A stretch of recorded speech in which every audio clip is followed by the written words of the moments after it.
आमचे पोलीस आहेत.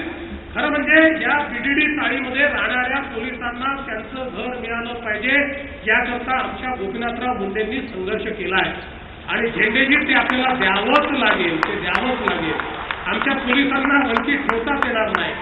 खऱ्या अर्थानं आमच्या पोलिसांना इथेच नाही, तुम्ही जे सांगितलं ना कालिदासजी, काय काळजीचं कारण नाही आहे. पोलिसांकरता मी तर ठरवलं आहे या 2 वर्षामध्ये इतकी घरं पोलिसांकरता आता बांधायची आहेत आपल्याला की आमच्या पोलिसाला आज ज्या अवस्थेमध्ये राहावं लागतं, सरकारी पटत बांधू पण मालकी हक्काची घरं द्यायची.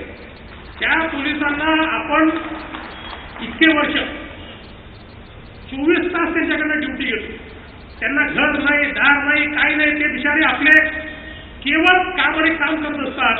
त्यांच्याकडनं चांगल्या कामाची प्रामाणिकतेची अपेक्षा करत असताना त्यांच्या जीवनामध्ये काहीतरी परिवर्तन आलं पाहिजे असा विचार आपण करतो का?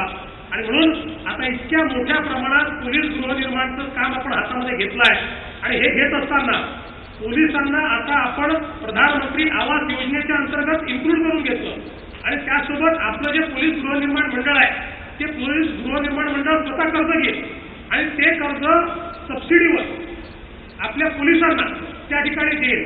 म्हणजे PMAY ची सबसिडी आणि सबसिडाईज कर्ज याच्या माध्यमातून त्याचं स्वतःचं घर आणि ते घर होण्याकरता जे प्रकल्प येतील त्या प्रकल्पांना वाढीव FSI असेल, जमिनीची किंमत कमी करणं असेल, त्या ठिकाणी जी काही स्टॅम्प ड्युटी आहे ती कमी करणं असेल, असं करून पूर्णपणे अतिशय अफोर्डेबल अशा पद्धतीनं आमच्या पोलिसांना घरं देण्याचा कार्यक्रम हा आपण आखलाय. त्याची सुरुवात आपण केलेली आहे.